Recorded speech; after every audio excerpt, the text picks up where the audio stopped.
I gotta think at a certain point, like with the dating apps, it starts to desensitize. You know, like seeing so many different faces all the time, the swiping left, right, like the human aspect of it is just like not there. Yeah, it's very dehumanizing, honestly. It's like a conveyor belt of bitches. Like people are looking for new ways, you know, of meeting people. People are getting sick of these dating apps. And specifically in New York City, man, singles are fed up with the apps and they're turning back to speed dating, man. Some real old school shit, yo. So actually, this happened a couple of weeks ago in January. 36 singles in their 20s and 30s. They went through severe weather. It was pouring rain, windy, and they still showed up for the speed dating event in the city. You know, young professionals. And they say ever since the dating app revolution, the hype has been around the apps, but now the market is just balancing out. You know, the organizer, Kevin Wang, who's 28, told the Post, there's a market for this now. People are tired of swiping. Now, when I first read this article or saw the headline, I was like, you know what? I'm single. I'm the single guy, you know, on the pod. And I was like, you know what? I think I might go to one of these speed dating events just to report back. You know, Remember you talked about that comedy show one. I'm blanking on the fucking name, but it's the one where like people go up on stage, somebody gets blindfolded. Yeah, updating that one. I was waiting for your update on when get it update on when you went to that one. Oh, I didn't. I stopped seeing that girl. I had a whole life. Last year was crazy. So you want to do speed dating? You would do that? Listen, when I saw the headline, I was down, but when I actually clicked on the article and I saw the pictures of the people there, that's the thing. Yeah, see that, and that's the thing, because I feel like the people that would really go to a speed dating event, unless it's something curated by like this person who does parties or something like that, and they specifically set it up with a group that they know is going to be attractive, it's going to work really well. I don't think it's going to be be great. Yeah, not the cream of the crop from what I saw in these like pictures. Out of 36 people, there might be 2 chicks that you would really be interested in, and all the guys are going to be interested in those couple chicks. I didn't see one in these pictures. I'm not lying. And I was looking too. I was like, you know what? No, this would be kind of sad for me to go to. But hey, it seemed to work for certain people. They do 10 rounds of 5-minute dates, which after which singles will indicate whether or not they're interested to move forward with them. I think they like write their name down on some paper and stuff. And they collect it afterwards. And, you know, someone said, the guy who organized it said, it helps save people time. You get an intimate vibe of, you know, whether you're going to click with someone when you're face-to-face versus online dating. You know, you could think you have great chemistry, but when you meet up, you instantly realize there's nothing. Yeah. No, I'm looking at the pictures more in depth now. I see. I see what you're talking about. It's not great. Yeah, it's kind of like I see why these people went through the rain and the wind to try to find love. What? No, actually, last year I did go to like one like singles event, and I was like, never again. And when I walked in, the guy was like, "Oh, we've never seen you here before," and I was like, "Do people come here like multiple times? Like, what the hell?" Oh man. I met some cool people, some people I was friendly with, some people like I follow who were like do creative stuff, do podcasts and stuff. Yeah. So it was more like a good friend event. And I feel like that's what this would turn into. Yeah. And also that's what me going on 10 dates with someone's going to turn into with no sex. Like we could be friends. I'm a friendly guy, but you know, these events, do you think that they're going to become more popular as people get tired of the dating apps? I could see it in like the post-pandemic era. People are finally trying to like get back to face-to-face interaction. Maybe like just some people find these things as like cool activities to do with their friends. Like if you have a group of friends that are single, 4 or 5 of you go to a speed dating event. That people used to do that for fun. I could see that coming back. I just think when you go to these sorts of things, if you have a preconceived notion of like what you're trying to get out of it, or who you're looking for, or like all these different things, you're just setting yourself up for failure. Yeah. Like you gotta be open-minded. You gotta be willing to just even at least use it as a networking event. Yeah. Just to get to know new people. You might meet somebody that could be a lifelong friend. You never know. Yeah.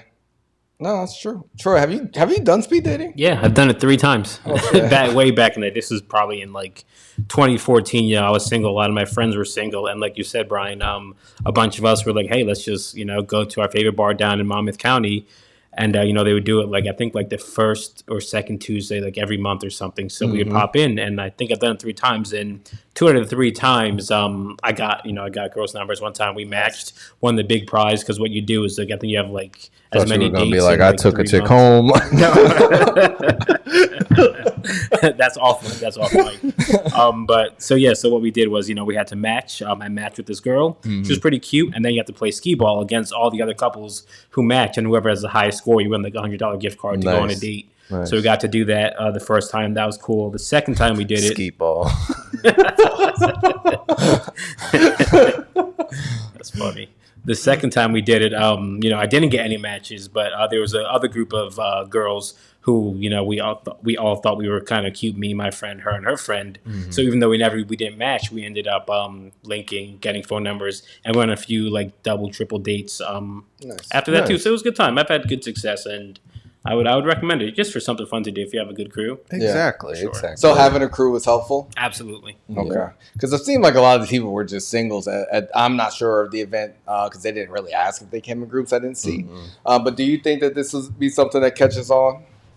Yeah, I think so. I hope so anyway. I think, during all this, like, because I feel like people get tired of these dating apps and you have to pay for them and all this stuff. And sometimes it's just easy to just meet people in your area in person for like 2 or 3 minutes, no pressure, have a few drinks, and then see where it goes. Yeah. I got to think at a certain point, like with the dating apps, it starts to desensitize. Like seeing so many different faces all the time, swiping left, right, like whatever the case may be. The human aspect of it is just like not there.